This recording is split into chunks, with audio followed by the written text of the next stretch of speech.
Okay, picture this. You're dropped straight into the belly of a black hole. Only it's the deepest, thickest part of the jungle. Right away, you realize there are no police, absolutely no ambulances, and literally zero protection from the elements.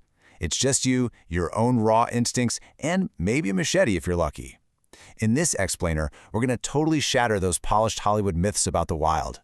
We're diving into the source material to look at the brutal, unfiltered, and honestly magnificent reality of surviving the world's most intense ecosystems. Now, this quote isn't some dramatic line from a horror movie. This is the very real, tactile, and terrifying reality of wrestling a 15-foot anaconda. You see, when a massive constrictor wraps around you, it doesn't just squeeze you all at once. It's way more calculated. It waits for you to breathe out. Every single time you exhale, those heavy coils tighten, just taking up that newly emptied space in your chest. It goes down and down and down. The sheer weight and muscle power of these apex predators are literally designed to systematically crush bones. Our source actually experienced this firsthand, feeling their own collarbones about to snap. So this brings us to a pretty crucial question. What is the most dangerous thing in the jungle? I mean, is it that bone-crushing anaconda? Is it a charging wild elephant? Maybe a venomous king cobra? I want you to keep this question in the back of your mind as we go through the rest of this explainer, because the true answer we're going to reveal later is absolutely going to flip your expectations. To really understand the jungle, you have to think of the Amazon at 3 a.m. It is not some quiet, sleeping forest. Oh no, it's this throbbing, violent festival of sex and death. At night, the jungle goes completely pitch black. I mean, only 3% of sunlight even hits the floor during the day, so at night you are effectively blind. But the forest, it comes entirely alive. The whole vertical canopy, from the roots all the way up to 150 feet in the air, is just moving. You've got spiders hunting frogs, snakes hunting sleeping birds, and literally millions of frogs screaming into the darkness trying to mate. Everything out there is either eating or it's being eaten. It's a huge contrast to how we live, right? In modern human society, our rules are completely subjective. We debate right and wrong, we argue over politics, we have all these differing opinions. But the jungle? The jungle is absolute. It doesn't care who you are, it doesn't care how much money you make or what you believe in. If the river is rising 15 feet in 4 hours, well, that is an unbiased law of nature. You either adapt to it or you die. The rocks, the rain, and the mud, they dictate whether you survive the week. It forces this complete, immediate alignment with reality.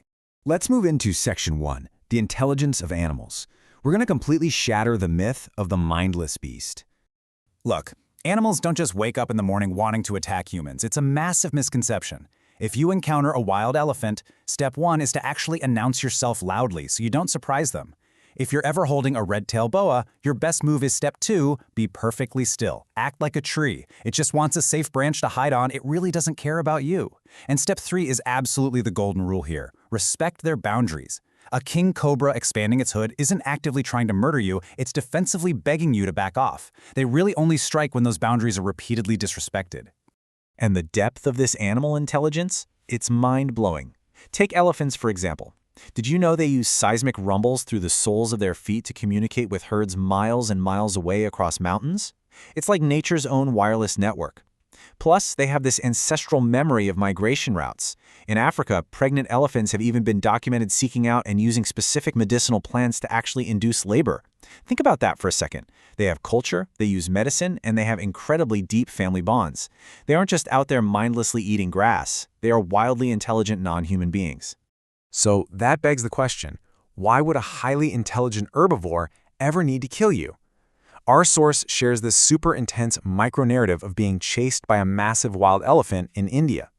The guy was literally forced to jump off a 12-foot cliff into a stream, only for this furious elephant to pick up a huge stick with its trunk and hurl it directly at his head like a spear.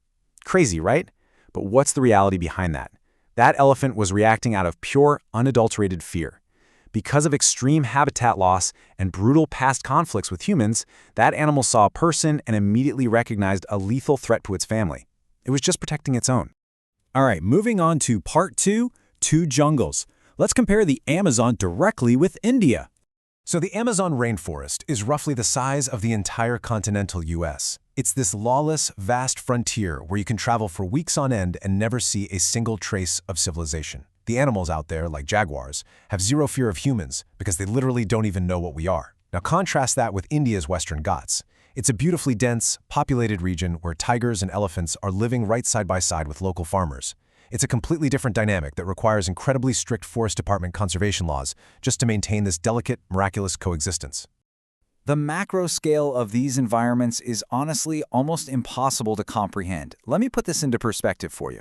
Rainforests cover only a tiny, tiny 6% of our Earth's landmass, just 6%, yet they miraculously contain 50% of all life on the planet, half of everything. They are the lungs, they are the pharmacy, and they are the weather makers of our entire world. Which brings us to Section 3, the true jungle predators. Remember that question I asked earlier? If the jungle contains 50% of Earth's life, and the animals generally just want to be left alone, well, the most dangerous thing in the jungle is actually us, humans. And here's the number that proves it. $23 billion. That is the staggering annual export value of the illegal wildlife trade flowing out of the Amazon and African jungles right now as we speak. It is a highly organized, highly lethal global industry. And the absolute tragedy driving this $23 billion black market? It's driven almost entirely by completely unscientific human beliefs. It's actually the fourth largest illegal trade on Earth, right behind things like drugs and weapons. We're seeing tigers pushed to the very brink of extinction just because people mistakenly believe consuming their parts provides vitality. You've got pangolins being slaughtered by the millions for their scales, which, by the way, are essentially just made of keratin, the exact same stuff as your fingernails. And of course, elephants are being ruthlessly massacred for their ivory. Because there's so much money involved, our sources report that conservation has basically become a literal war zone. You have narco-traffickers actively burning down ancient forests just to plant illegal drugs. You've got illegal gold mining syndicates pouring poison into the rivers, and unregulated loggers destroying the canopy, and it gets darker. According to reports right there on the ground, the people who actually stand up to them often have a price put on their head. Hitmen actively hunt and murder environmental protectors, indigenous leaders, and conservationists in the Amazon. It's a very real, very dangerous fight. But there is hope. Let's look at Section 4, Protectors of the Forest, the people fighting back on the front lines. 136,000 acres. That is the massive, massive scale currently protected by an incredible organization called Jungle Keepers.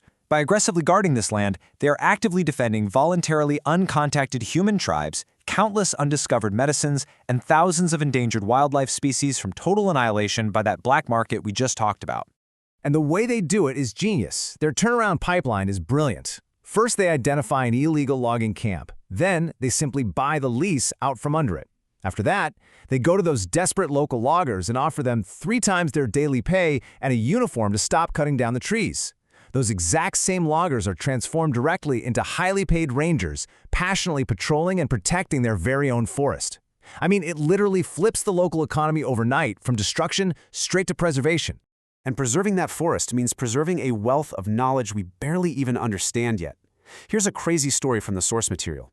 When our source was stung by a freshwater stingray, which he described as a pain like an electrified wire dipped in battery acid, he developed this brutal infection.